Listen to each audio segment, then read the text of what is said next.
Hello, good evening, good morning, good afternoon, wherever you are.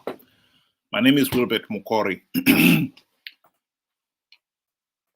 I want to talk tonight about the ongoing saga, political saga in Zimbabwe.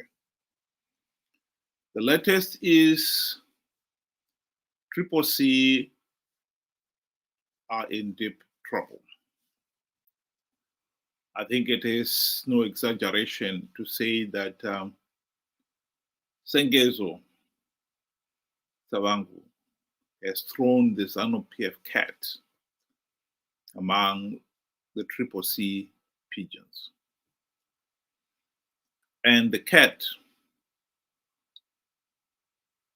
annoyed by the very fact that SADC, the AU, has denied Zanu PF political legitimacy,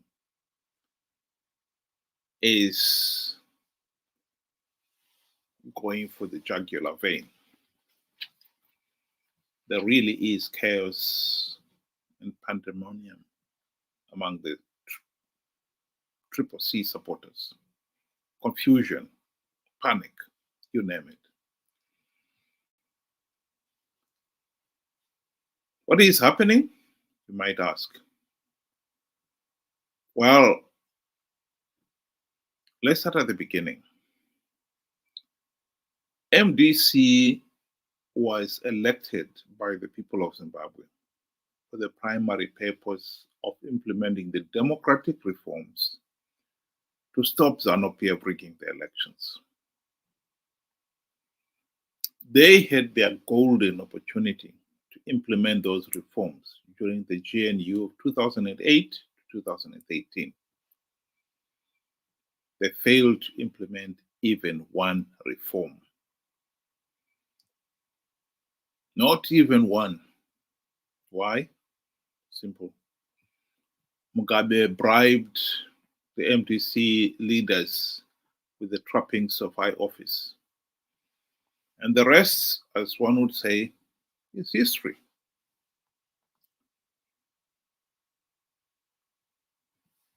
MDC people knew without reforms, the Zanu PF would continue to rig the elections.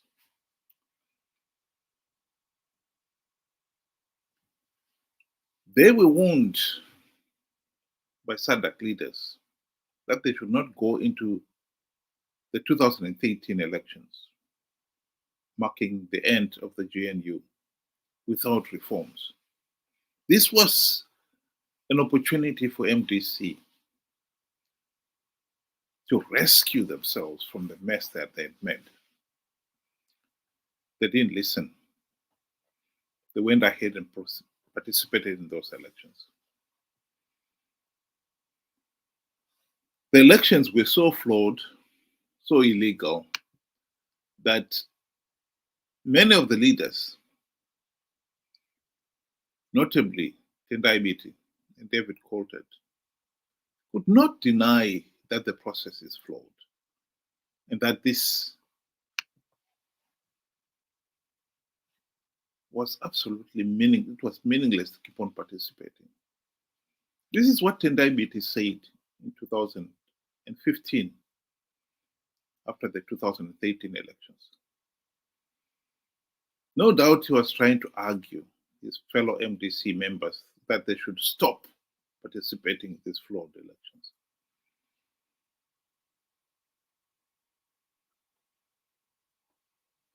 David Coulthard, another MDC leader during the GNU, said exactly the same thing. And David Coulthard, in his book, went one step further and explained why MDC people participated in the 2013 elections. I quote, "The electoral process was so flawed, so illegal, that the only logical step was to withdraw, which would have compelled SADC to hold Zanu PF to account. But such was the distrust between MDCT which was led by Morgan Trankirai, and MDCN, which was led by Professor Welshman Nube, that neither could withdraw for fear that the other would remain in the election, winning seats and giving the process credibility. In other words, they both participated in those elections out of greed.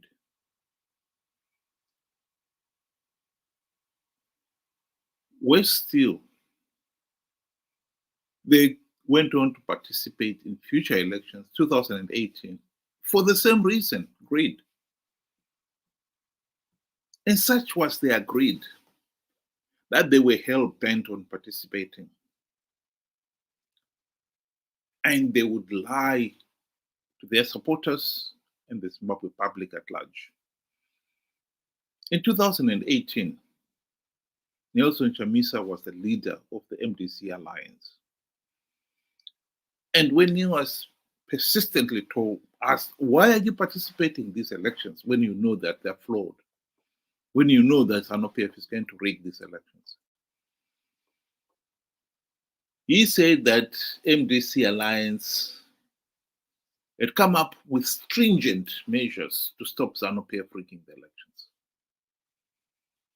He didn't want to say what those stringent measures were. Of course, he was only lying. Because Zanu PF went on to rig the elections. And Chamisa himself was the one to claim that the elections were rigged.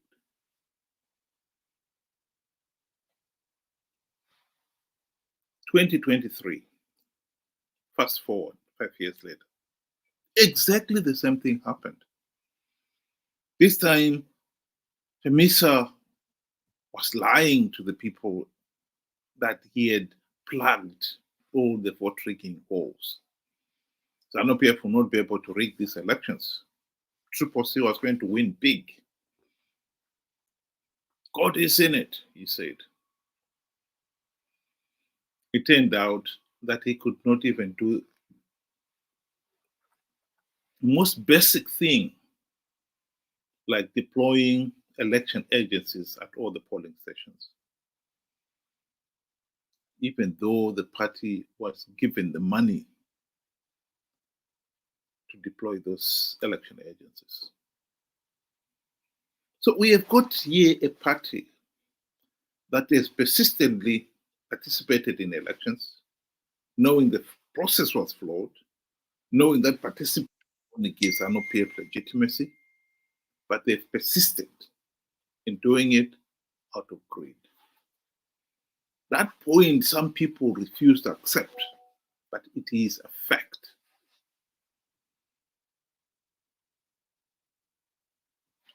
These elections of August 23rd, 2023, were rigged. While Chamisa was the one who claimed that they were rigged, his other members who had got the gravy train seats endorsed them and took up their seats in Parliament, the Senate, Council, wherever.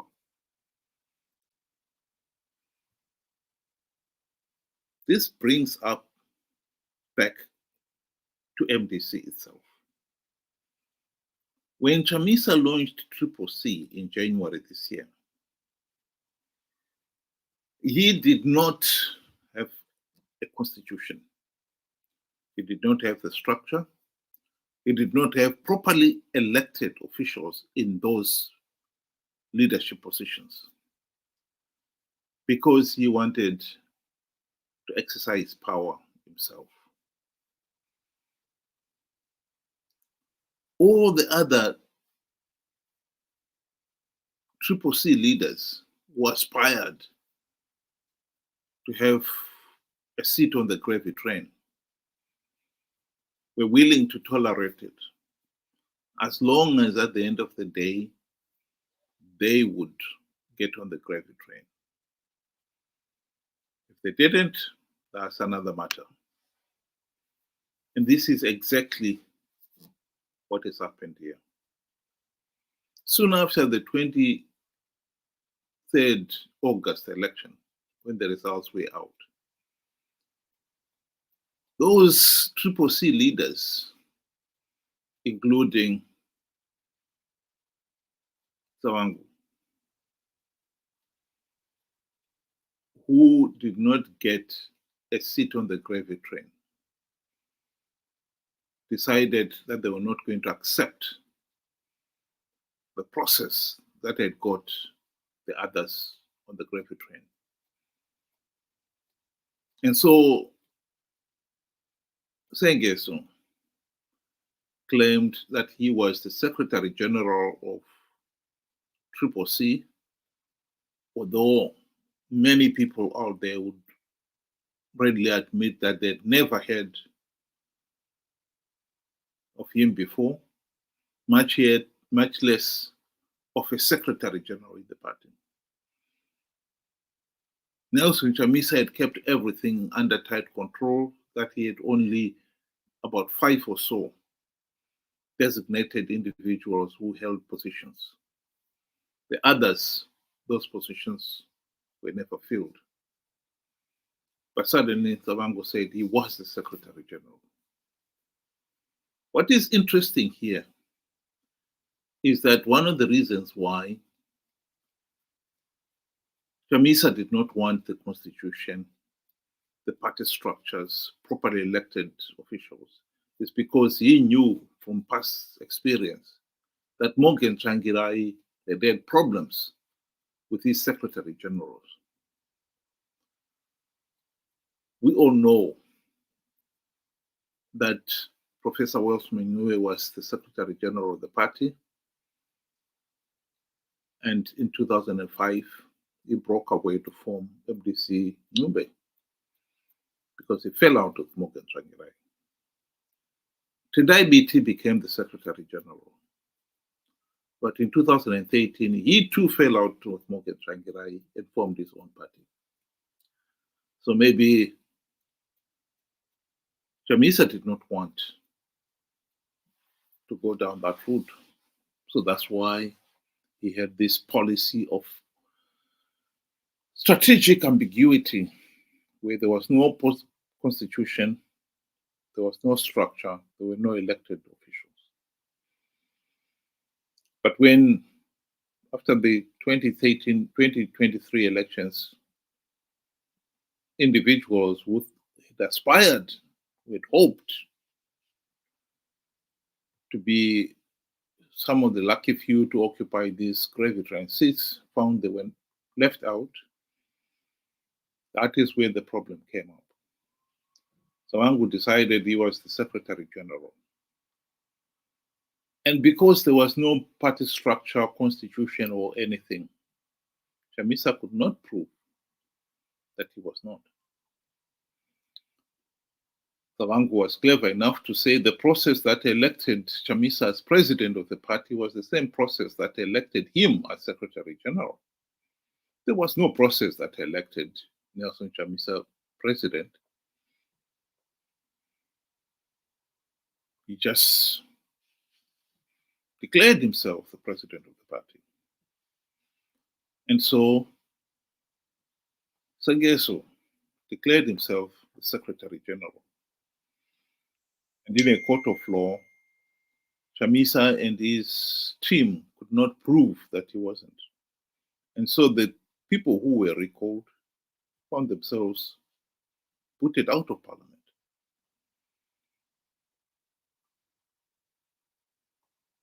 And on the 9th of December, there was a by-election to fill those positions.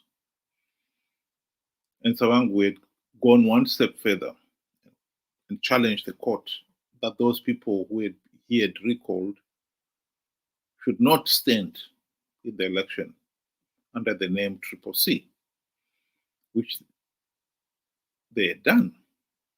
And the court agreed with him. And so their names were taken off the ballots. To cut this long story short, Zanu PF ended up winning 9 of the parliamentary seats that were at stake, and Tshabangu and his group won the remaining 2. A second batch of CCC leaders have already been recalled, and nomination day is in 5 days' time, the 18th of December. The by-election set for the 3rd of February. What happened on the 9th of February of December could well happen again with the second batch of CCC leaders who have been recalled. So you can well imagine the panic within CCC. Today, the party had its interview to address that very issue. And this is what they said.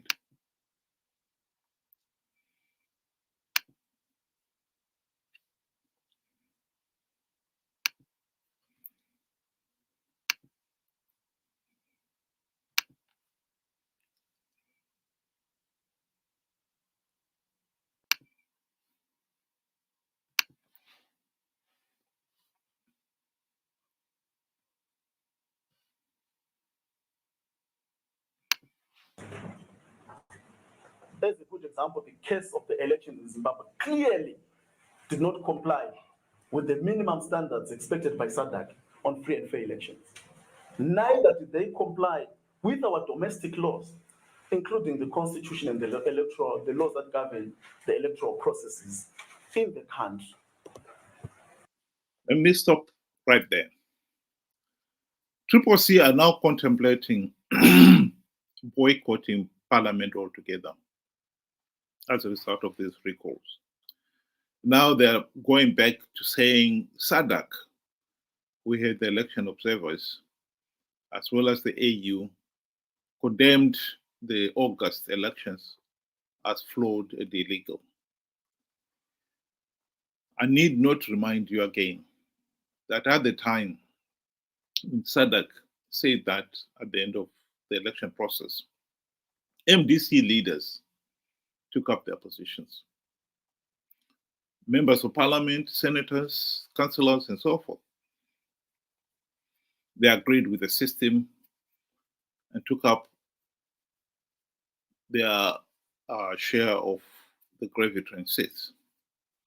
So now they want to pretend that they want to walk out on the basis that SADC had said the election process was flawed. That is irrational, to say the very least. You are pulling out now because of the chaos that has been caused by Tshabangu throwing the cat, the Zanu PF cat, among the CCC pigeons. So don't please insult our intelligence and try to pretend that it is because the election process was flawed. You knew it was flawed. You knew it was illegal. And you still took up your seats. So let's hear the rest of the argument. Furthermore, the conduct of the judiciary demonstrates that there is no viable domestic remedy for an aggrieved party in elections in Zimbabwe.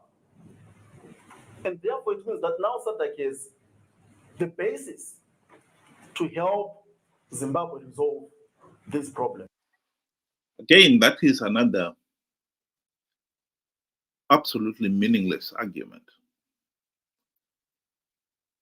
MDC, CCC have known all along that Zimbabwe's judiciary, SEC, the police, the army, needed reforming.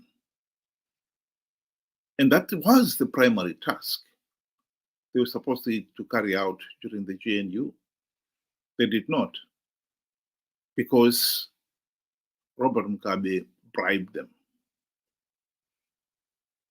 And now they want to pretend that somehow they had been participating in these elections to gather enough evidence to show that the judiciary is captured. That's ridiculous. Again, that is an insult to every thinking Zimbabwean out there. Let's hear a bit more again. Yes. Yes, there's been growing pressure for the Citizen Coalition for Change to withdraw its MPs from Parliament as well as in local authorities. Are you considering withdrawing? Are you going to withdraw? And if you are withdrawing, what is your strategy after withdrawal? And if not withdrawing, what is the strategy of not withdrawing? Okay.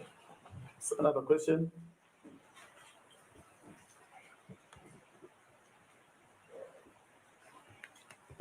Okay.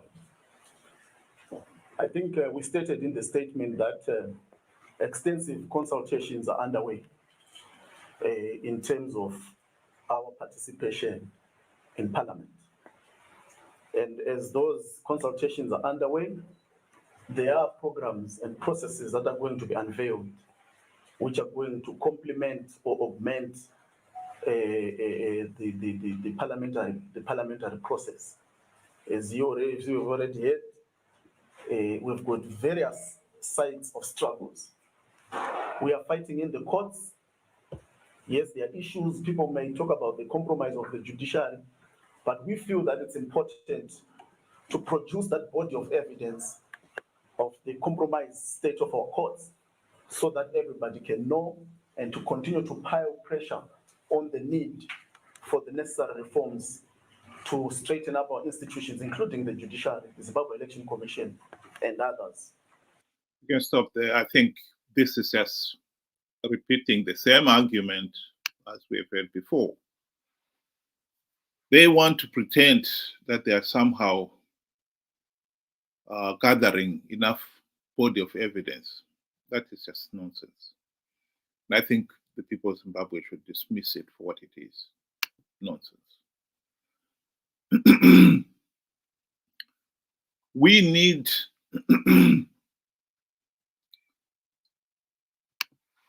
we need to be serious if we're going to be taken seriously.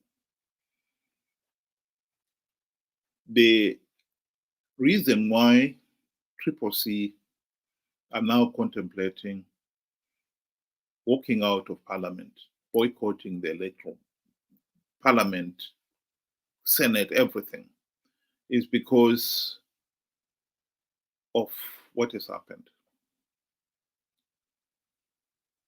The recalls have left everybody in the party completely lost. But let's be clear, the recalls, as much as Zanu PF is taking advantage of them, they are a result of an internal CCC process. Nelson Chamisa's strategy of ambiguity has backfired badly. He thought by having no constitution, no structure, and so forth, you will have no officially appointed Secretary General or any of these other senior positions to challenge his power. He could exercise absolute power. Well, the same process that got him to be president, i.e., this informal system of appointments, is the same process that Tshabangu is claiming as that one that got him into power. In other words, the strategy of ambiguity has backfired badly. So in this particular case, CCC are now arguing that they should boycott Parliament, Senate, and so forth. What reason?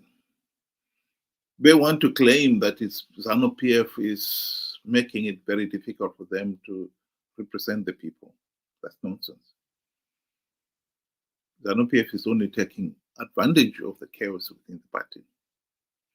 If they want to be honest, they've got to say We are now withdrawing from parliament because our leader, Nelson Chamisa, strategy of ambiguity has backfired.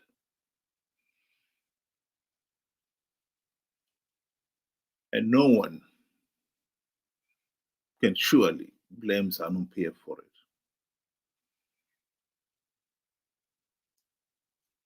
CCC has been participating in these flawed elections out of greed. The same greed that Nelson Chamisa used to come up with his strategy of ambiguity. And now it has backfired on the party and everybody. Some of the party leaders have argued, and one of them is Fadzai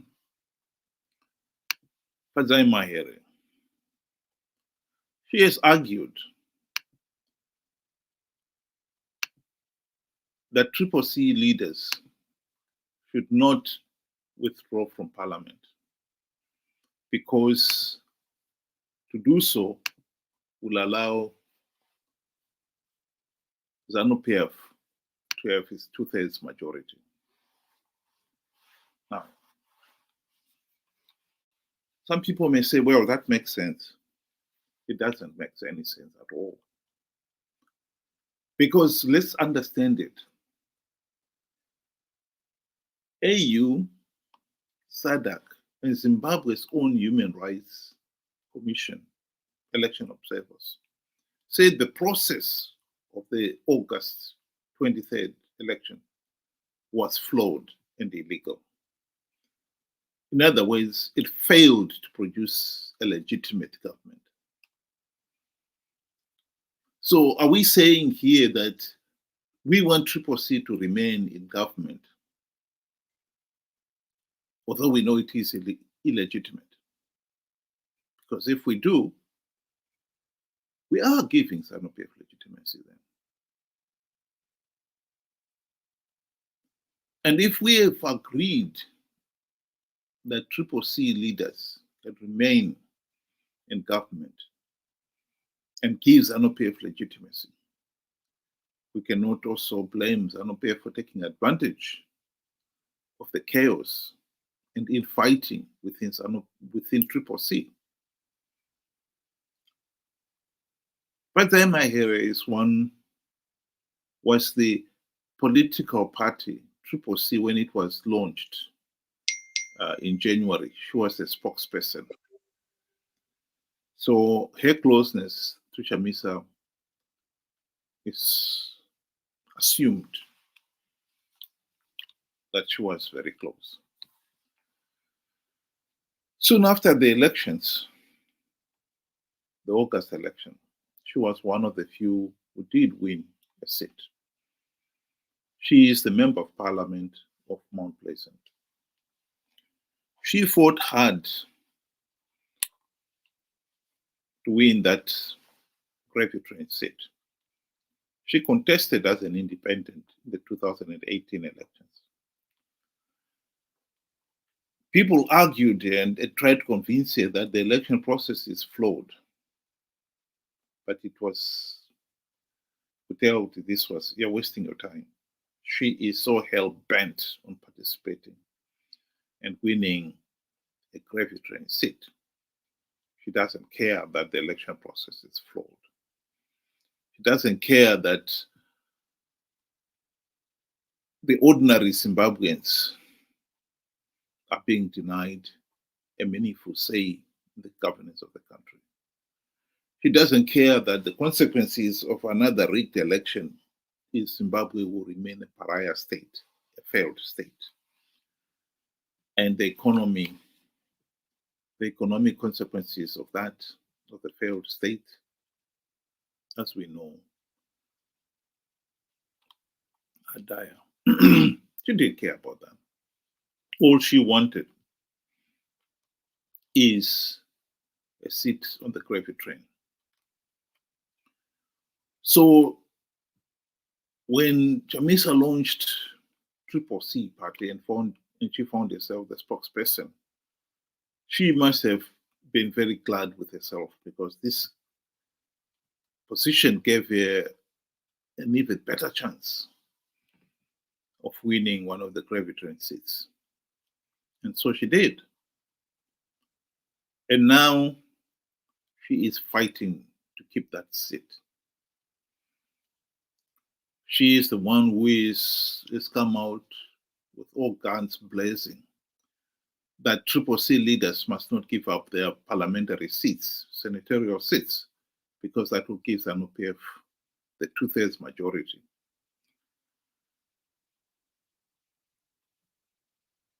She's talking nonsense, of course, because with all these recalls, Zanu PF will still achieve this 2/3 majority anyway. And she must be worried herself. As much as she would want to, she's desperate to keep a Graviton seat, she must be at a loss as what to do. Should she make her move now and swear her allegiance to Tshabangu and hopefully be spared the recall? I think she would if she was sure that Tshabangu and company would accept that she has changed allegiance. The chances are she has been too close to Chamisa. They will never accept that she has truly changed the allegiance. And so,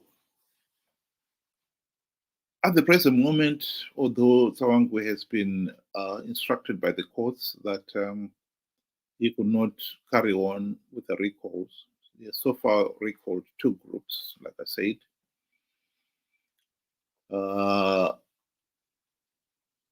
If the court should decide that yes, it's confirmed again that he's the Secretary General, then I think a lot of people like Maere will have to seriously reconsider their position. Because at the present moment, the die has been cast. You cannot have one foot in the Tshabangu camp and another foot in the Chamisa camp. You cannot sit on the fence. You've got to make up your mind. And those who cannot be in the Tshabangu camp know that then they can be recalled if Tshabangu was reconfirmed as the Secretary General of CCC. These internal CCC infighting should really not be of concern to the people of Zimbabwe. We should have seen this coming. The most important thing here is that CCC and before it, MDC, had the golden opportunity to implement the democratic reforms to stop Zanu PF rigging the elections. They did not out of greed. They did not do so out of greed. And they've been participating in these flawed elections, knowing that doing so will give Zanu PF legitimacy and thus perpetuate the ordinary people's suffering. But they didn't care about that as long as they were sure they will win some of the few seats that Zanu PF gave away to entice the opposition to participate. Zanu PF needed the opposition to participate to get legitimacy. The fact that this year that wasn't good enough, SADC decided that the election process is so flawed that the participation of the opposition cannot in any way change the fact that the process was flawed and illegal.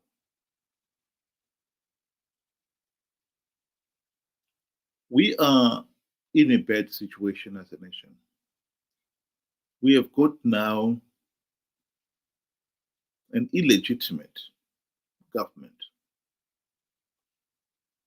and a greedy, opportunistic opposition desperately trying to hang on to their gravy train seats. Desperately. Even in an illegitimate government. This is what we have in Zimbabwe. How are we going to move out of this mess? That is really the big question. And we are not going to move out of this mess by trusting CCC to lead the country out of this mess. They're not going to do that.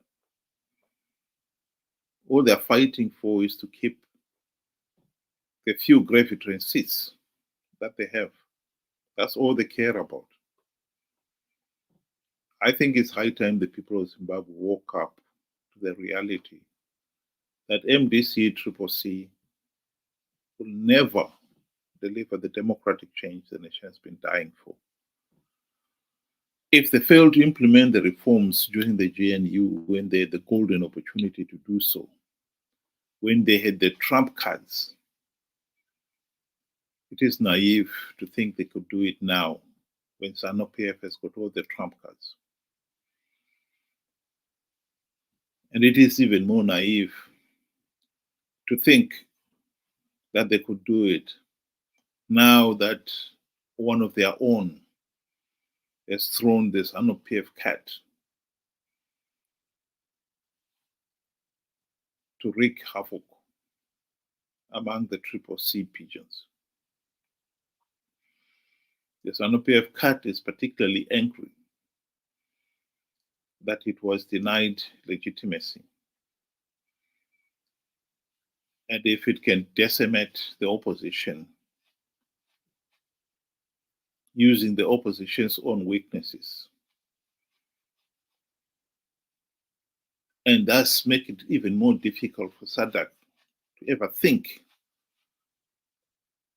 that they could deny Zanu PF legitimacy and create another GNU with an opposition that is weak, feeble, and useless.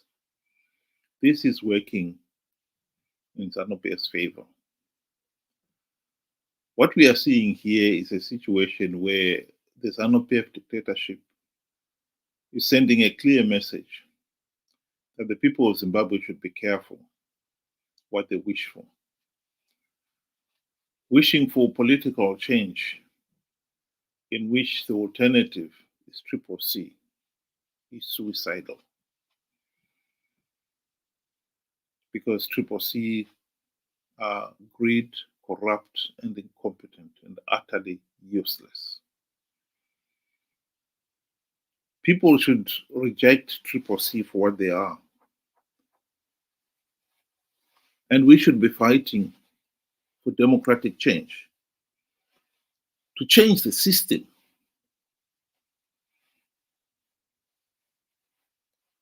Because only by changing the system would we allow competent leaders to emerge. The present system will never generate competent leaders. I've said this before and I'll say it again. Zimbabwe is like a sewage pond. You will never catch quality fish in a sewage pond. What we need is to implement the democratic reforms to drain the sewage pond and fill it with clean water. Only then can we expect quality fish, quality leaders. Our fight for change should be focused on democratic reforms that will deliver a new democratic political system. That should be our criteria. And those who are still thinking that CCC could lead in that fight are holding back the nation. because CCC will never lead in that fight. Think about it. Thank you very much and good night.